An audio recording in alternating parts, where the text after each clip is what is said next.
रहीम अस्सलाम वालेकुम नाजरीन, आप यूट्यूब चैनल देख रहे हैं। मैं इमरान खान हूँ। नाजरीन, सबसे पहले पाकिस्तान की इंटरनल पॉलिटिक्स और बैन अवी तौर पे बहुत अहम ख़बरें हैं मेरे पास। अमेरिका ने हतमी तैयारी कर दी है एक बड़े हमले की। उसके बारे में जो तफसीलात हैं मैं आपके सामने रखूँगा। पाकिस्तान और अफ़गानिस्तान के बीच में हालात काफ़ी कशीदा हो गए हैं। एयर स्ट्राइक्स की हैं पाकिस्तान ने। इसके नतीजे में क्या हुआ, वादी तीरा से बड़ी खौफनाक इत्तलात आ रही हैं। ये सब कुछ मैं आपके साथ शेयर करता हूँ, लेकिन सबसे पहले अलीमा खानम के ऊपर बहुत तेज़ी से हमले किए जा रहे हैं। ये हमले क्यों हो रहे हैं, मैं आपके सामने रियल सिचुएशन रख देता हूँ कि पाकिस्तान की मिलिट्री एस्टेब्लिशमेंट ने, आसिम मुनीर साहब ने लंबे अरसे से इमरान खान साहब के, उनकी फैमिली के साथ कोई मुलाकात होने नहीं दी। इमरान खान साहब के वो लीडर्स जो उन्हें मिलने के बाद सही खबर बाहर लेकर आ जाते हैं, उनसे भी मुलाकात नहीं होने दी। सिर्फ सलमान सफदर साहब एक ऐसे शख्स हैं जो इमरान खान साहब को देख पाए या मिल पाए, लेकिन उन्होंने कुछ नहीं बताया, कोई पॉलिटिकल स्टेटमेंट नहीं दिया। वो एक सेटलमेंट के तहत इमरान खान साहब को मिले और अभी तक मुकम्मल खामोश हैं। अब मामला ये है कि अलीमा खानम को और इमरान खान साहब की बहनों को लगातार डिसक्रेडिट किया जा रहा है। पाकिस्तान के निज़ाम के ऊपर बहुत दबाव है। आलमी मीडिया बार बार ये खबर चला रहा है कि इमरान खान साहब की आंख को नुकसान हुआ है, इमरान खान साहब को कैद तन्हाई में डाला हुआ है, और अब वो एक लीडर के ऊपर मुकदमे के तौर पे नहीं, इंसानी हुकूक के मामले के तौर पे इस खबर को देख रहे हैं। पाकिस्तान के ऊपर बड़ा शदीद दबाव है डिफरेंट जगहों से। यानी आपका GSP प्लस स्टेटस है वो मुतासर हो जाता है, आपके और बहुत सारी चीज़ें वो मुतासर हो जाती हैं। तो बैन अवी दबाव लगातार बढ़ता चला जा रहा है। इमरान खान आम आदमी नहीं है, ये बहुत ताकतवर आदमी है और पूरी दुनिया में इनके शानदार ताल्लुकात हैं और इनकी पूरी दुनिया में पहचान है। तो उसी हिसाब से ये आवाज़ भी उठ रही है। अब हुकूमत में ये दबाव है कि इमरान खान साहब को उनकी फैमिली के साथ मिलाया जाए और अगले 24 से 48 घंटों में या 25 तारीख तक या उससे पहले इमरान खान साहब की आंख में एक इंजेक्शन भी लगाना है अस्पताल में लाकर। अब अगर इमरान खान साहब इनकार कर देते हैं कि जब तक मेरी फैमिली मौजूद नहीं होगी तब तक मैं ये इंजेक्शन नहीं लगवाऊंगा, तो हर हाल में इमरान खान साहब की फैमिली को लाना पड़ेगा ये इंजेक्शन लगाने के लिए, और वहाँ इमरान खान साहब अपनी फैमिली के साथ सियासी बातचीत भी करेंगे। ये सब जानते हैं। तो इससे पहले कि इमरान खान साहब का कोई पैगाम बाहर आए, देखें इस वक्त पैगाम बाहर कौन ला सकता है? सोहेल आफरीदी को मिलने नहीं दे रहे, पार्टी के वो लोग जिनके ऊपर लोग ट्रस्ट करते हैं उन्हें मिलने नहीं दे रहे, और इमरान खान साहब की बहनों को भी नहीं मिलने दे रहे। तो इमरान खान साहब की बहनें जो पैगाम बाहर लेकर आएंगी वो पैगाम होगा लोगों के लिए एतबार के काबिल। अब इससे पहले कि वो पैगाम कोई बाहर लेकर आए, चाहे वो पैगाम अभी इंजेक्शन लगने के मौके पे आ जाए या इसके बाद किसी और मौके पर आ जाए, आगे ईद का टाइम आ रहा है, रमज़ान का महीना है, हर हाल में इमरान खान साहब की मुलाकात तो करवानी पड़ेगी। ये तो मुमकिन नहीं है कि आप ईद वाले दिन भी इमरान खान साहब की उनकी फैमिली से मुलाकात ना करवाएं, उनके बच्चों के साथ बातचीत ना करवाएं। तो आलमी दबाव बढ़ रहा है। ऐसे में इमरान खान साहब की बहनों को डिसक्रेडिट करने का सिलसिला शुरू हो चुका है। यानी उनको मुतनाज़ बनाया जा रहा है कि अगर इनके ज़रिए से कोई बयान बाहर आए भी तो इमरान खान की बहनों को इतना ज़्यादा मुतनाज़ कर दिया जाए कि उस बयान की अहमियत कम कर दी जाए या उसके हवाले से शकूक व शुबहात पैदा कर दिए जाएं। देखें ना, कोई कॉलम लिखता है और वो ये कहता है कि ये तो विरासत की लड़ाई है। हालांकि इमरान खान साहब हुकूमत में भी रहे हैं, उन्होंने अपनी फैमिली में कभी किसी को कोई ओहदा नहीं दिया। हफीजुल्लाह नियाज़ी साहब से इमरान खान साहब की लड़ाई ये है। एक और नियाज़ी साहब थे, वो इमरान खान साहब को इनामुल्लाह खान नियाज़ी वो क्यों छोड़ गए, उनके साथ भी लड़ाई ये थी। तो इमरान खान साहब अपनी फैमिली के अंदर ऐसे ओब्लाइज नहीं करते नॉर्मली, और इसकी वजह से उनकी मुखालफत भी फैमिली में पैदा हो जाती है। तो विरासत का मामला तो भूल ही जाए। लेकिन अब कुछ कॉलम निगारों से लिखाया जा रहा है कि जनाब ये तो विरासत की ख्वाहिश है। कोई जो है वो उठ के टाउट ये कह देता है कि जनाब अलीमा खानम जो है वो चेयरपर्सन बनना चाहती हैं पार्टी की, और उन्होंने इस ख्वाहिश का इजहार भी किया। कोई कहता है जी कि ये बाहर नहीं लाना चाहते इमरान खान साहब को उनकी फैमिली, और ये चाहते हैं कि इमरान खान साहब जेल के अंदर ही रहें, जैसा कि ख्वाजा आसिफ और दीगर टाउट्स। अच्छा, कोई कीड़े निकालता है, कोई ताने देता है, तो ये सारे कुछ ना कुछ ऐसा कर रहे हैं। गड्डापुर हो गया, शेर अफजल मरवत हो गया, मिशाल यूसुफजई हो गई। अब ये तो उनकी अपनी पार्टी के अंदर से उनके ऊपर हमलावर हैं, बाहर से भी बहुत सारे लोग हमलावर हैं इमरान खान साहब की बहनों के ऊपर। तो ये सब कुछ इसलिए किया जा रहा है कि इमरान खान साहब के हवाले से ये लोग जो भी कोशिश करें वो कोशिश मुतनाज़ हो जाए, और अगर कभी इनको मौका मिले इमरान खान साहब को कोई पैगाम बाहर लाने का, तो उससे पहले इनकी शख्सियत को इतना मुतनाज़ कर दिया जाए कि उस पैगाम के ऊपर लोगों का भरोसा ना हो। तो ये है जनाब सारा खेल जो अलीमा खानम के साथ और बाकी बहनों के साथ खेला जा रहा है। लेकिन सोशल मीडिया इसको काउंटर कर रहा है, और जो लोग ये खेल खेल रहे हैं वो अभी तक कामयाब तो नहीं हुए, लेकिन एक कंट्रोवर्सी उन्होंने क्रिएट कर दी और पाकिस्तान का मीडिया लगातार इसको हवा दे रहा है। यानी रोज़ाना की बुनियाद पे अली अमीन गंडापुर को, शेर अफजल मरवत को और बाकी लोगों को जो इस बयानिए को उठाते हैं, उन्हें टॉक शोज़ के अंदर बिठाकर ये बयानियाँ, इसकी प्रोजेक्शन की जा रही है। नाज़रीन, दूसरी जो बड़ी खबर है जो मैं आपको देना चाह रहा था वो ये है कि पाकिस्तान की वजारत इत्तलात ने यह बताया कि पाकिस्तान ने अफ़गानिस्तान में 7 एयर स्ट्राइक्स की हैं, यानी 7 मकामात को निशाना बनाया। ये 3 इलाके हैं जहाँ पे 7 मकामात को निशाना बनाया गया है, और पाकिस्तानी हुकूमत के मुताबिक इनमें दहशतगर्दों के ठिकानों को निशाना बनाया गया और दहशतगर्दों को मारा गया है। अब सवाल एक और पैदा होता है, वो मैं बाद में करता हूँ, लेकिन अफ़गान हुकूमत का इसके ऊपर मौक़िफ़ है। पाकिस्तानी हुकूमत का मौक़िफ़ यह है कि ये रद्द अमल है जो दहशतगर्दी पाकिस्तान के अंदर हो रही है। बल्कि अभी जो हालिया दहशतगर्दी हुई उसमें एक लेफ्टिनेंट कर्नल समेत 3 लोग शहीद हो गए, और जवाबी कार्रवाई में कुछ दहशतगर्द भी मारे गए। लेफ्टिनेंट कर्नल हैं शहजादा गुल फराज, ये एक दहशतगर्दी के वाक़े में शहीद हुए। सिपाही उनके साथ करामत शाह, वो भी जामे शहादत नोश कर गए। तो ये बड़ा अफसोसनाक एक वाक़या हुआ। उसके बाद एक रद्द-ए-अमल आता है, और इससे पहले भी ऐसे ही ऑफिसर्स की और जवानों की शहादतें हो रही थी। तो पाकिस्तानी गवर्नमेंट ये कहती है हमने रद्द-ए-अमल दिया है और वहाँ पे दहशतगर्दों के ठिकानों को निशाना बनाया है और उन्हें मारा है। जबकि अफगानिस्तान की हुकूमत का मौक़िफ़ आया कि पाकिस्तान की जो स्ट्राइक्स हैं उनमें बड़े पैमाने पर सिविलियंस की जानें गई हैं, जिनमें औरतें और बच्चे भी शामिल हैं। ज़बीउल्लाह मुजाहिद जो तर्जुमान है अफगान हुकूमत के, वो ये कहते हैं कि नंगरहार और पक्तिया में बमबारी हुई है, दर्जनों अफराद शहीद और ज़ख्मी हुए हैं, वो ये कहते हैं। और उन्होंने इल्ज़ाम लगाया कि पाकिस्तानी जर्नैल अपने मुल्क की सिक्योरिटी कमज़ोरियों का अजाला इस तरह के जराइम के ज़रिए कर रहे हैं कि हमला किया जा रहा है सिविलियंस के ऊपर। अच्छा, एक सवाल और पैदा होता है जो मैं करना चाहता हूँ। देखिए, ये तो दोनों वजारत इत्तलात हैं। अब पाकिस्तानी वजारत इत्तलात ये कह रही है कि हमने वहाँ पे दहशतगर्दों को मारा है, अफगान वजारत इत्तलात ये कह रही है कि नहीं, सिविलियंस उसके अंदर निशाना बने हैं। बड़ा सवाल ये है कि पाकिस्तान के अंदर जो नुकसान होता है वो सिविलियंस का और सिक्योरिटी फोर्सेस का होता है, और पाकिस्तान की जो सिक्योरिटी फोर्सेस हैं वो हर वाक़े के बाद और पाकिस्तान की हुकूमत बराह रास्त इल्ज़ाम भारत के ऊपर लगाते हैं। तो पाकिस्तान भारत के ऊपर इस किस्म का कोई हमला करके उनको जवाबी कार्रवाई क्यों नहीं करता? देखिए ना, भारत अगर ये हमले करवा रहा है, वो इसके पीछे मास्टरमाइंड है, तो भारत को भी जवाब देना चाहिए। लेकिन पाकिस्तान जो है वो अफगानिस्तान को जवाब देता है, उनके पास एयरफोर्स नहीं है, लेकिन भारत को पाकिस्तान जवाब नहीं दे रहा। पाकिस्तान को भारत को भी फिर जवाब देना चाहिए अगर भारत ये अटैक पाकिस्तान के ऊपर कर रहा है। उसूलन तो यही होना चाहिए। भारत की एयरफोर्स के तैयारे भी हमने गिराए थे कुछ अर्सा पहले, मैं ये भी आपको बता दूं।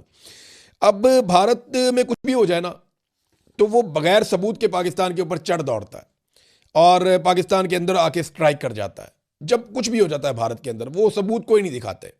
पाकिस्तान कहता रहता है सबूत दिखाएं, कोई चीज़ है तो सामने लेकर आए, लेकिन भारत हमला कर देता है हमेशा पाकिस्तान के ऊपर। और पाकिस्तान जो है वो रिस्ट्रेंट का मुजाहरा करता है और कभी भी भारत को जवाबी कार्रवाई नहीं करता जब पाकिस्तान के अंदर भारत दहशतगर्दी करवाता है, बकौल पाकिस्तानी गवर्नमेंट के लगातार ये सारे वाक़यात भारत करवा रहा है। अब नाज़रीन, आ जाए कि अमेरिका क्या कर रहा है रीजन में। ईरान के आसपास जितने भी अमेरिका के अड्डे हैं, उन सब के ऊपर बड़े पैमाने पर अमेरिका हथियार और फौजी जमा कर रहा है। तेज़ी से अमेरिकी बहरी बेड़े जो हैं वो इस इलाके में पहुंच रहे हैं। कुछ बहरी बेड़े पहुंच गए थे, कुछ अभी ट्रैवल करके पहुंच रहे हैं। जबकि यूरोप के अंदर, मिडल ईस्ट के अंदर अमेरिका के बहुत सारे फौजी अड्डे हैं। इन तमाम फौजी अड्डों पर बड़े पैमाने पर जंगी जहाज़ और जो फोर्सेज हैं वो और हथियार वो अमेरिकन पहुंचा रहे हैं। और डोनाल्ड ट्रंप ने पहले ही धमकी दी है कि ईरान के ऊपर अटैक किया जा सकता है, और इससे पहले कई यूरोपीय ममालिक जो हैं वो अपने शहरियों को कह चुके हैं कि वो ईरान को छोड़ दें। तो ऐसा लगता है कि अगर ईरान और अमेरिका के बीच में कोई डील नहीं होती और कोई नतीजा नहीं निकलता, तो ईरान के ऊपर अमेरिका दबाव बढ़ाने के लिए एक बड़ी स्ट्राइक कर सकता है। और अगर अमेरिका को किसी मौके पे ये महसूस हुआ कि ईरान में रजीम चेंज हो सकता है, तो वो हर सूरत रजीम चेंज करवाएगा। इस वक्त जो ईरान की सियासी क़यादत है और जो मजहबी क़यादत है वो बहुत ख़तरे में है, क्योंकि इसराइल पहले एक प्रोजेक्ट के ज़रिए से बहुत सारे लोगों को वहाँ पे शहीद कर चुका है, और अमेरिका और इसराइल मिलकर ये कार्रवाई करेंगे। ये बैनुल-अक़वामी अखबारात के अंदर चीज़ें छप रही हैं, और इसमें एक बहुत बड़ा इंटेलिजेंस का नेटवर्क है इसराइल का जो ईरान के अंदर काम करता है, और उसकी मदद अमेरिका को हासिल रहेगी। अब ये साफ दिखाई दे रहा है कि अगर ईरान अमेरिका की बात नहीं मानता और किसी ऐसे नतीजे पर नहीं पहुंचता जिससे डोनाल्ड ट्रंप मुतमईन हो जाए, तो एक हमला तो अमेरिका ईरान के ऊपर करने वाला है। दूसरी जानिब अचानक से ईरान के अंदर फिर से मुजाहरे शुरू हो गए, और ये हुकूमत मुखालिफ मज़ाहरे हैं। अगर ये दोनों चीज़ें एक साथ होती हैं तो अमेरिका कोशिश करेगा कि अफ़गानिस्तान के अंदर रजीम तब्दील किया जाए। ये कोशिश अमेरिका पहली मरतबा नहीं करेगा, इससे पहले भी ये कोशिश की जा चुकी है लेकिन कामयाबी नहीं हुई। अब देखते हैं कि इस मरतबा क्या होता है, जबकि ईरान ने ये कहा कि हम कोशिश करेंगे कि जंग ना हो, लेकिन अगर लड़ाई हो जाती है तो फिर हम हर हद तक जाएंगे और जितने भी यहाँ पे आसपास अड्डे हैं जहाँ पे अमेरिका के असासे हैं हम उनके ऊपर हमला करेंगे। तो पाकिस्तान के साथ भी अमेरिका के बेहतरीन ताल्लुकात की एक वजह यह है कि पाकिस्तान का बॉर्डर बिल्कुल ईरान के साथ लगता है और अफ़गानिस्तान के भी साथ लगता है। तो ये एक इम्पॉर्टेंस पाकिस्तान की बन जाती है, ख़ास तौर पे बलूचिस्तान की। और अमेरिका समझता है कि यहाँ पे स्ट्रेटजिकली पाकिस्तान कितना इम्पॉर्टेंट है। अब नाजरीन आप इस बात पे आ जाएंगे, वादी तीरा के अंदर एक इंसिडेंट हुआ। कुछ जगहों पे रिपोर्ट हुआ कि ये मॉडर गोला मारा गया, जिसके नतीजे में एक मुसाफिर गाड़ी में 2 बच्चों समेत 5 लोग शहीद हो गए। और कुछ इतलात के मुताबिक एक ड्रोन हमला था जिसके नतीजे में मुसाफिर गाड़ी के अंदर 2 बच्चों समेत 5 अफराद शहीद हो गए। अब जो मकामी सोर्सेज हैं वो ये भी बता रहे हैं कि इसके बाद लोग एहतजाज करने के लिए गए और सिक्योरिटी फोर्सेज ने उन लोगों के ऊपर फायरिंग कर दी, जिसके नतीजे में वहाँ पे 4 लोग शायद मजीद जाँ बहक हो गए। भी कन्फर्मेशन नहीं आ रही लेकिन इस किस्म की खबरें आ रही हैं। अब देखें ना, वादी तीरा है, वज़ीरिस्तान है, इन इलाकों से खबर आना बहुत मुश्किल है। मकामी सहाफ़ियों को खबर बहुत मुश्किल से मिलती है, हम तो फिर भी बहुत दूर बैठे हैं, लेकिन सोर्सेज ये बता रहे हैं और मैं आपके सामने रख रहा हूँ कि यहाँ पे पहले एक हमले में कुछ लोग इसको मार्टर गोले का हमला कह रहे हैं, कुछ लोग इसको ड्रोन हमला कह रहे हैं। उसके अंदर शहादतें हुई हैं और उसके बाद एहतजाज के दौरान मुजाहिरीन की शहादतें हुई हैं। और अब जो ताज़ा तरीन इतला आ रही है वो ये है कि बाड़ा चौक के अंदर लाशें रख दी हैं लाके मुजाहिरीन ने, और MNA इकबाल अफरीदी भी वहाँ पे मौजूद हैं। और ये अपर बाड़ा में ये हमला हुआ था मुसाफिर गाड़ी के ऊपर। और अब ये मुतालबा किया जा रहा है कि इसकी FIR भी दर्ज की जाए और सज़ा भी दी जाए। और ये लोग अपना मुतालबा कर रहे हैं कि हमें इंसाफ मिलना चाहिए। और ये भी कहा जा रहा है कि हम लाशें लेकर पेशावर की तरफ भी रवाना हो सकते हैं। ये नादरीन तीरा की सूरत हाल है।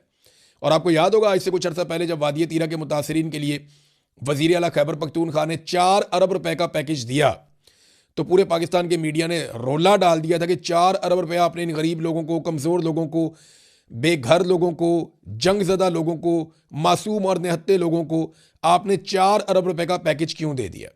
ये सवाल उठाया जा रहा था ना बहुत ज़्यादा मीडिया में। अब 11 अरब रुपए का एक अय्याशी करने वाला वैलेंटाइन तैयारा लिया हुआ है मरीम नवाज़ ने, मीडिया उसके खिलाफ उस तरह आवाज़ नहीं उठा रहा।